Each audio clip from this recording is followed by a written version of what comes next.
अस्सलाम वालेकुम। मैं Sanobar Ali Qureshi, national president Quraish conference. अभी रिसेंटली काफ़ी व्हाट्सएप ग्रुप में और सोशल मीडिया प्लेटफॉर्म पर एक वीडियो, दो वीडियोस, एक ऑनरेबल सुप्रीम कोर्ट के कंपाउंड से और एक किसी रिजॉर्ट से फ़हीम कुरैशी साहब की अपलोड की गई है, शेयर की गई है। और जिसमें वो पहली वीडियो में कह रहे हैं कि हमें बहुत बड़ी कामयाबी हो गई है और खाउटी का कानून के बारे में जल्दी हमारे पास ऑर्डर आ जाएगा और किसी को कोई पैसा देना नहीं है, ना गाड़ी का गाड़ी की, ना किसी की गाड़ी रुकेगी, ना किसी को मेंटेनेंस का पैसा देना है। और एक में वो कह रहे हैं कि जो बेफेलो ट्रेडर जो केस है वो हमने ड्राफ्ट किया है और जो है पूरी तरीके से उन्होंने इस तरीके से बातें की हैं। तो मैं इस पे कुछ क्लैरिटी करना चाहता हूँ कि सेंट्रल गवर्नमेंट ने दो नोटिफिकेशन 23 मई 2017 को इशू किए।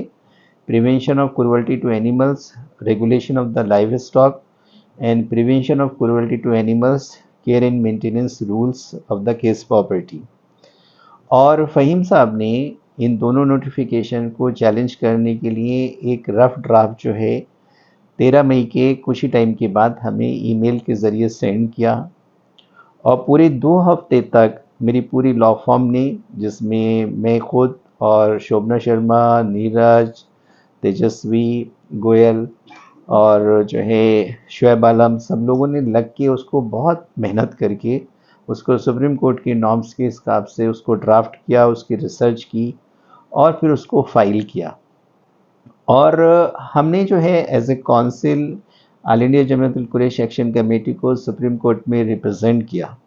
उस मैटर को हमने 9 जून को वेकेशन बेंच के सामने मेंशंस किया और ऑनरेबल सुप्रीम कोर्ट ने उस केस को, जिसमें खाउटी का भी कानून है मेंटेनेंस का, उस नोटिफिकेशन के बारे में भी है, उसको अलाउ किया। और फिर 15 जून की डेट पड़ी, फिर 11 जुलाई और 11 अगस्त। मगर हमने जो है उसका जो एग्जैक्टली टाइपिंग में और जो एओआर में खर्च हुआ सिर्फ 10,000 का, वो हमने बाकी सारे अपीयरेंस हमारे फ्री ऑफ कॉस्ट, मेरी पूरी लॉ फॉर्म के, और उनका पूरा देखभाल और पूरा जो पिटिशन को देखना उसके बारे में सब कुछ उसमें जो है फ्री ऑफ कॉस्ट उससे सर्विस दी। उसके बाद जो है 11 अगस्त 2017 को वो पिटिशन डिस्पोज ऑफ हो गया। एक नोटिफिकेशन पे हमें रिलीफ मिला और एक नोटिफिकेशन हमारा पेंडिंग रहा, उसको एजिटेट नहीं कर पाए केयर एंड मेंटेनेंस को, और वो रह गया।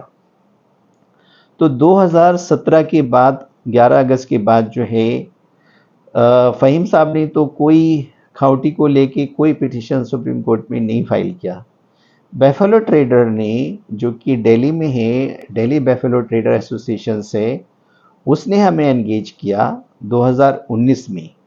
और फिर हमने 2 जुलाई 2019 में उस पिटिशंस को, जो care and maintenance prevention of cruelty to animals notification जो रह गया था 495, उसको हमने फिर सुप्रीम कोर्ट में चैलेंज किया।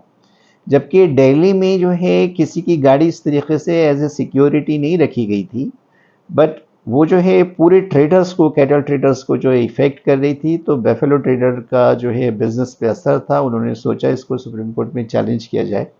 तो हमने उसको चैलेंज किया, उसमें नोटिस इशू हुआ 2 जुलाई 2019 को। फिर उसमें 17 अगस्त की डेट पड़ी, 4 जनवरी। फिर उस बीच में 4 जनवरी 2021, तो इस बीच में फ़हीम साहब ने फिर इसमें पार्टी बनने के लिए हमसे रब्ता किया, ईमेल के थ्रू एक एप्लीकेशन भेजी, वो भी एक रफ ड्राफ्ट भेजी। फिर हमने उसको पूरे सुप्रीम कोर्ट के नॉर्म्स के हिसाब से, और उसमें भी सिर्फ फाइलिंग के जो है 10,000 रुपीज़ जो एक्सपेंस एक्चुअल में उसमें आए, उतना ही उनसे लेके बाकी फ्री ऑफ कॉस्ट उसको हमने अपने ही पिटिशंस में एज ए इम्प्लीडमेंट उनको हमने दाखिल किया। तो बेफेलो ट्रेडर कभी उनका पिटिशन नहीं रहा, ना उसमें वो कोई ऐसे काउंसिल वो पेश हुए। और ये कहना कि वो हमारा पिटिशन से हमारी ड्राफ्टिंग है, ये सिर्फ जो है झूठ इस तरीके से वो कर रहे हैं। और तो इसको फैक्ट्स को करेक्ट किया जाए, मेरी ये जिम्मेदारी थी कि मैं इन फैक्ट्स को जो है आप सभी के सामने, बिरादरान कुरैश के सामने दूसरा, ये बात का कहना जो है बिल्कुल सही नहीं है कि किसी को कुछ नहीं देना पड़ेगा। इवन जो 2017 के जो रूल्स हैं, अगर वो रूल सारे ये केयर एंड मेंटेनेंस के सेटिसाइड हो भी जाए, इनवैलिड डिक्लेयर किया जाए, तब भी इससे पहले मेंटेनेंस का पैसा तो लोगों को देना होता था। और जो है गाड़ी एज ए सिक्योरिटी नहीं रोकी जाती थी, गाड़ी नहीं रखी जाती थी कि गाड़ी से वसूल किया जाएगा। तो वो एक लड़ाई है, टोटल मेंटेनेंस की भी एक लड़ाई है, बट उस रूल्स के हिसाब से वो कवर नहीं होता। Thank you so much.